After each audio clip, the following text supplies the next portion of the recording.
Hey everybody. Saturday morning, got people mowing lawns and dogs parked outside, so might get some interference noises in this. First time I've ever done any unboxing or anything like this, so sorry for the awkwardness and the jerky camera and everything else about it, but I'm super excited about this and I just want to share it with people.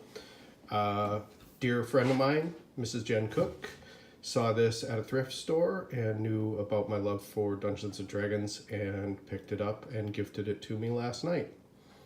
What you see here is a 1991 Dungeons and Dragons game box and published by TSR Hobbies, and it's pretty cool. So what you find upon opening first is a dungeon map.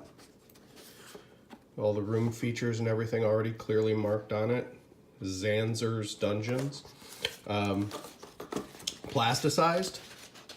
Not sure if you could use dry erase or wet erase markers on it, but pretty neat. And then this amazing D&D poster.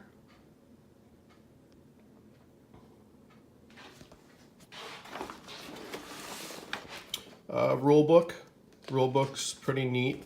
Not your classic Dungeon Master's Guide, player handbook, all separate manuals kind of thing.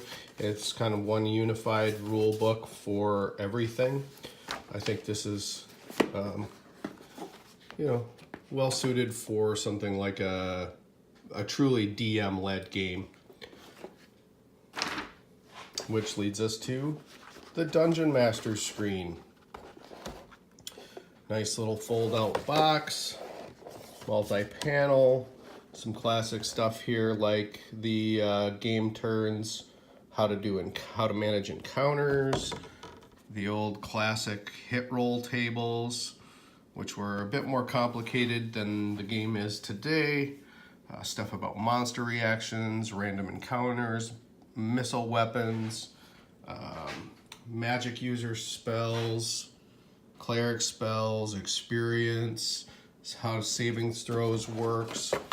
And really neat feature of this is that the game itself from the Dungeon Master side has these cards, or this card file that's got introduction, player characters, combat, character classes, arms and armor, magic and the rules for magic, how to run encounters, and then a little what next tab with some stuff about other adventures. This is from the era where dwarf and elf weren't independent, and halfling weren't independent races necessarily. They were additional classes of characters, just like fighter, cleric, magic user, and thief. Behind that, you have a README page. So, just a quick, like, what to do first, check the box out for its contents, etc. Some character sheet blanks, also great.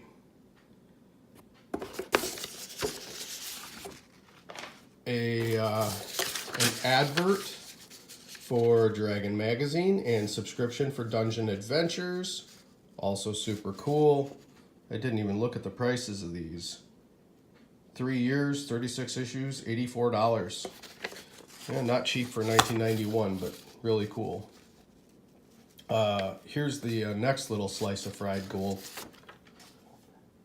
Character sheets from the kids that played this in 1991. If I had to guess, knowing what I do know about this set, these kids were about 13 or 14 years old at the time.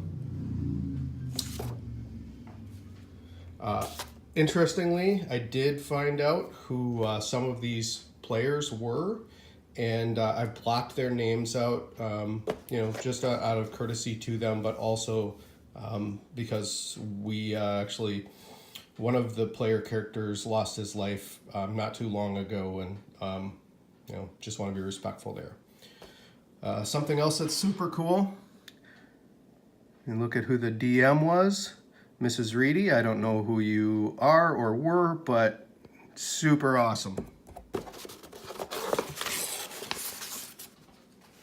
And then one of the other things we've got here is a 1991 fall winter catalog from TSR Hobbies. And some classic Dungeons and Dragons settings. Dark Sun, some AD&D stuff, Dragonlance, Forgotten Realms, Spelljammer, Ravenloft. This was the D&D for those goth kids. Greyhawk. Really, really neat stuff. Marvel Superheroes. If anybody's into playing superhero games, Marvel was really the first system that seemed to work pretty well. So, really neat to have all of this stuff in here and not have it lost or separated from the set that has managed to survive for 27 years and make it through a thrift store and into my greedy little hands. And then last but not least, table pawns. Illustrated table pawns, hobgoblin, dwarf, hobgoblin, slave, and a set of polyhedral dice. So thanks for watching. Thanks for tolerating this awkward adventure through this box. And thanks to Jen for being so kind as to pick it up and save it for me.